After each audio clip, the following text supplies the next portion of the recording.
Saludos televidentes, gracias, muchas gracias por permitirnos penetrar en sus hogares con este su programa Acontecer Económico, que queremos que ustedes estén bien, que sigan bien, trabajando para estar bien y mejor, contentos y felices, muchos éxitos. Que nuestro programa Acontecer Económico del día de hoy vamos a llevar para todos ustedes una interesante entrevista que quiero, queridos televidentes, que le presten atención, porque vamos a hablar de un tema que es con circunstancial con cada uno de ustedes. Vamos a hablar del salario, y tenemos para hablar del salario a un estudioso, a un especialista, el profesor José Gómez Cerda, que durante toda su vida, después que tuvo uso de razón, ha estado estudiando la realidad del salario en la República Dominicana y en el mundo. Don José, bienvenido. Muy buen día. El salario, ¿qué es lo que es eso? Primero, etimológicamente, la palabra salario viene de salarin, o sea, de sal. Hubo una época en la servidumbre que se le pagaba a las personas que trabajaban con sal, a los sirvientes, a los siervos, y de ahí viene la palabra salario. Actualmente el concepto de salario es el componente de remuneración que paga uno de los dos factores que intervienen en la producción, quiere decir el que representa el capital o el patrono en la producción, que le paga al trabajador, que es el que hace el aporte del trabajo en la actualidad, pero etimológicamente viene de sal, y se paga especialmente por un trabajo realizado. Y hay que saber que la mayoría de los trabajadores, tanto en nuestra sociedad como en el mundo entero, es importante lo del salario porque es el único ingreso que tienen muchas personas para poder subsistir o para poder sobrevivir. Las formas de salario: hay salarios que se pagan por hora, se pueden pagar por día, por semana, por quincena, y hay diversas formas de pago del salario. Además, los salarios se pueden pagar por la unidad de obras que haga una persona, que es lo que nosotros llamamos a destajo o por ajuste. Hay dos tipos de salario: uno que es el salario nominal, quiere decir la cantidad de dinero que aparece, y otro que es lo que se llama el salario real. El salario real quiere decir, no es la cantidad de dinero que uno gane, sino lo que pueda hacer, el poder adquisitivo que tenga esa cantidad de dinero para uno poder sobrevivir. También los salarios pueden ser mixtos, quiere decir que se paga una cantidad en dinero y otra cantidad en especie. Y hay en el salario dos sistemas que han estado o han sido muy eficaces en algunos casos. Uno es lo que se llama el Taylorismo, o sea, Taylor era un técnico norteamericano que inventó un sistema de pagar de acuerdo a la producción, quiere decir, para estimular el trabajo. Si en una empresa el promedio de trabajadores produce 100 unidades a la semana, entonces pagar un extra por cada uno de lo que se produzca en adición a lo normal. Eso es para estimular, y eso se llama el Taylorismo, y en el sistema soviético se llama Stajanovismo, porque era Stajanov el que inventó esa cosa. Quiere decir que hay unos sistemas para estimular la producción pagando un salario extra a aquellas personas que hacen más de lo normal. También en el salario hay lo que se llaman las primas adicionales. Las primas adicionales quiere decir que se paga un dinero extra de acuerdo al trabajo que hagan. Los japoneses tienen un sistema que llaman los círculos de calidad. Quiere decir que estimulan a aquellas personas que su trabajo lo hacen con mayor calidad que lo hacen en términos normal. También hay un estímulo, o sea, una prima adicional se paga de acuerdo a los ahorros que hacen los trabajadores en el mantenimiento de las máquinas. También hay lo que se llama el salario familiar. El salario familiar, por ejemplo, aquí en la Universidad Autónoma de Santo Domingo, en el año 62, se estimuló, y fue el primer sitio donde se hizo, de pagar el salario de acuerdo al orden familiar que tuviera. Quiere decir que si dos personas hacen el mismo trabajo, pero una persona tiene una familia más grande, a ese se le da una prima adicional para que pueda mantener su familia, no solamente por la producción que él hace, sino por la familia que tiene. El salario puede ser relativo o puede ser absoluto.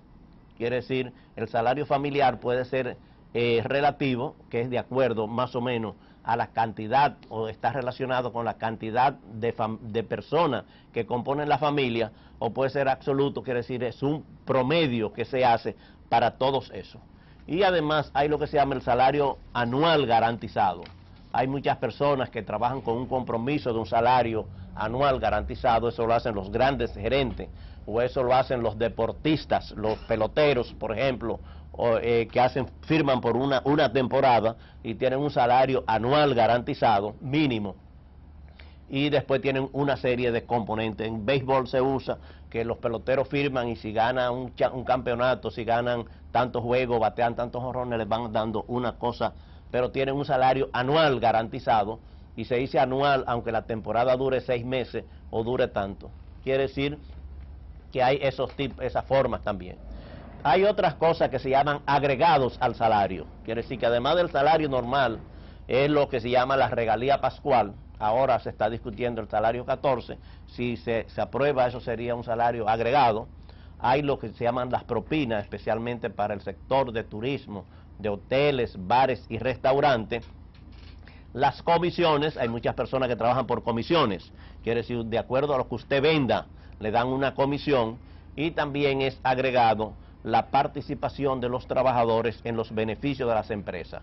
Hay una ley en nuestro país, en nuestra legislación laboral, que de los beneficios que tiene la empresa, tiene que distribuir una parte a sus trabajadores.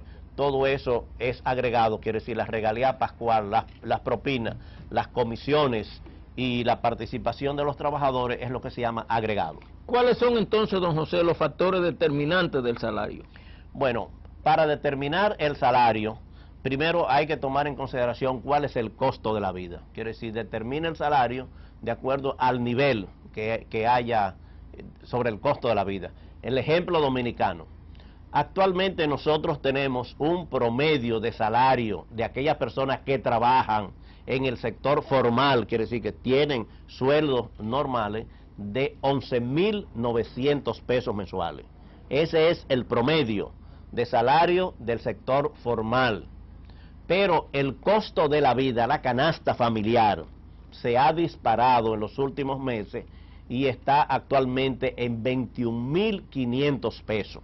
Quiere decir, una persona que tenga un salario normal de 11.900 pesos no puede tener las necesidades del costo de la vida. ¿Cuáles son las necesidades del costo de la vida?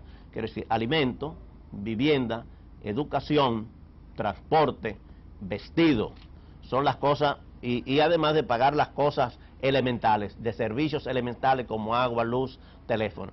Entonces hay una disparidad en el caso de nosotros sobre el costo de la vida, y es que el costo de la vida está más elevado que el promedio normal de salario. Queridos televidentes, vamos a una pausa y luego continuamos con esta interesante entrevista con el profesor José Gómez Cerda, quien está hablando sobre salario. Queridos televidentes, continuamos esta interesante entrevista con el profesor José Gómez Cerda. Don José, usted habla de la proporcionalidad del costo de la vida con el salario real de los trabajadores. En la actualidad se está planteando un aumento general de salario. Hay sectores que plantean que este aumento general de salario debe corresponder con el proceso inflacionario de la República Dominicana, y esto saca prácticamente de competencia a las empresas e industrias, y determinados sectores de los patronos se oponen al mismo. Con su experiencia, ¿qué usted recomienda? Bueno, en la actualidad es necesario que se reajusten los salarios porque hay una disparidad entre el costo de la vida y los salarios. Sin embargo, el sindicalismo debiera luchar por conseguir otro tipo de conquistas, como son conquistas en educación, en salud, en transporte, que son más eficaces a la larga para el trabajador y su familia que el simple aumento de salario, porque los aumentos de salario implican aumento de los precios en los artículos de primera necesidad y se esfuma en poco tiempo. Pero sobre los factores que determinan los salarios, además del costo de la vida, está la oferta de trabajo. Quiere decir, cuando hay poco trabajo y hay mucha demanda de parte de los trabajadores, entonces el salario baja mucho. Quiere decir que hay una relación entre la oferta y la demanda del trabajo. Hay otro sobre la productividad. Quiere decir, cuando muchas personas trabajan en un sector de bienes o de servicios que no son productivos, entonces las personas que están en la productividad son más eficaces porque es lo que va a redundar en beneficio de la economía. Otro es el poder de negociación que tenga el trabajador o tengan los trabajadores para discutir su salario, sea a nivel individual o sea a nivel colectivo a través de un sindicato. Y también es la calificación profesional o técnica que tenga el trabajador para demandar un mejor salario. Esos son factores que determinan el salario. José Gómez Cerda, especialista en el área de rendimiento del trabajador, sugieren que el trabajador superiormente calificado, como dice William Henry Gay III, cariñosamente Bill, hay garantía de progreso personal cuando usted, aplicando la técnica, se pone en condiciones de resolver problemas a nivel técnico que no lo puede resolver un trabajador ordinario. Bueno, eso es lo que hemos calificado sobre la formación técnica o profesional de los trabajadores, que le da una ventaja para tener un mejor salario en comparación con aquellos que no tienen ningún tipo de trabajo. Ahora, uno de los problemas que nos encontramos actualmente sobre el salario es que lo que está creciendo no son los trabajadores asalariados, sino lo que está creciendo es el sector informal. El sector informal no tiene salario, quiere decir, las personas que trabajan por su propia cuenta, que trabajan vendiendo buhoneros o en la calle, entonces esas personas no tienen un salario fijo. Y ese sector informal actualmente hay que tomar en consideración que 57% de los dominicanos están en el sector informal, quiere decir que el salario no los beneficia ni los afecta, sino la capacidad que ellos tengan para producir dinero de acuerdo al trabajo que ellos estén haciendo. Los medios más eficaces para poder aumentar el salario real, quiere decir el poder adquisitivo, es el aumento de la producción. Ninguna sociedad que no haya aumento de la producción, los salarios pueden mejorar. Crear nuevas fuentes de trabajo. Nosotros tenemos actualmente un promedio muy elevado de desempleo en nuestro país, uno de los países que tiene el mayor índice de crecimiento del desempleo es la República Dominicana. Hay que combatir el desempleo porque el desempleado no tiene salario, acelerar el proceso de industrialización, y ahora lo que indica es en el sector agropecuario, y manufacturar las materias primas de los productos nacionales. Estas son las cosas que impulsan desde el exterior para que se mejoren los salarios. Nosotros tenemos que ver que hay diferentes concepciones sobre los salarios. Quiere decir, han habido teóricos. El primero que habló del salario fue Santo Tomás de Aquino, que hablaba fundamentalmente sobre el salario justo, no el salario legal, sino el salario justo. Y Santo Tomás de Aquino lo que predicaba es que cada trabajador o cada obrero debía tener un salario justo de acuerdo a sus necesidades. Esto trajo la primera aplicación, era sobre el poder que tiene el salario sobre el consumo.